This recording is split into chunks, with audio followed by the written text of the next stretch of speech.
আপনার অজান্তেই পরিবারের উপর কালা জাদু করেছে কেউ। সহজ বাস্তু দাওয়াই জানা থাকুক।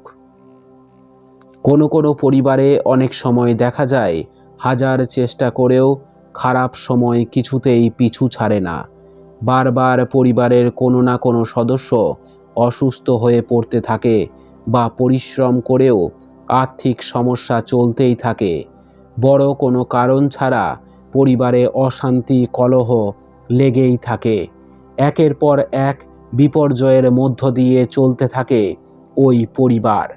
বাস্তুশাস্ত্র অনুসারে আপনার সঙ্গেও যদি এমন ঘটনা বারবার ঘটতে থাকে তাহলে হতে পারে আপনার উপর কেউ কালা জাদু করেছে। যদি কোনো ব্যক্তির উপর কালা জাদু করা হয়ে থাকে তাহলে তিনি মানসিকভাবে অস্থির থাকবেন। কোনো কারণ ছাড়াই আচমকা তার হার্টবিট বেড়ে যাবে। সেই ব্যক্তি মানসিকভাবে দুর্বল হয়ে পড়বেন এবং সুস্থভাবে চিন্তা ভাবনা করার শক্তি হারিয়ে ফেলবেন। এরা রাতে শুয়ে ভয়ঙ্কর সব স্বপ্ন দেখে, একা থাকতে বেশি ভালোবাসে, ক্ষুধা ও তৃষ্ণা বোধও অনেকটা কমে যায় এই সময়। এর পাশাপাশি যে বাড়িতে কালা জাদু করা হয় সেখানে তুলসী গাছ শুকিয়ে যায়।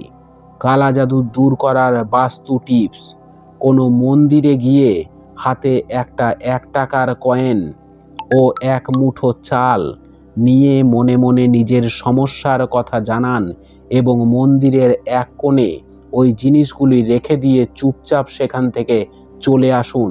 এর ফলে কালা জাদুর প্রভাব আপনার উপর থেকে সরে যাবে। শুক্রবার পুজো করুন।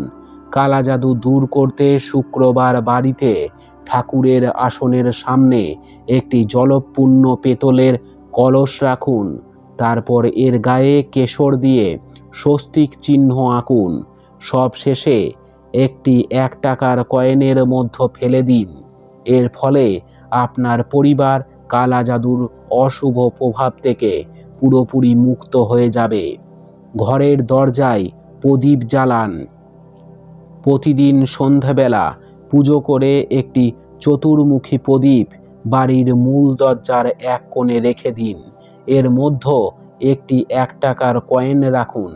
এর ফলে বাড়ি থেকে সমস্ত অশুভ শক্তি দূরে সরে যাবে। পকেটে ময়ূরের পালক রাখুন। কালা জাদু থেকে বাঁচতে সবসময় নিজের পকেটে একটি ময়ূরের পালক রেখে দিন। এর ফলে আপনার সৌভাগ্য বৃদ্ধি হবে এবং অশুভ শক্তি কোনো ক্ষতি করতে পারবে না। বাস্তু টিপস মেনে চলুন। খুব ভালো থাকুন। জয় মা তারা, জয় বাবা লোকনাথ।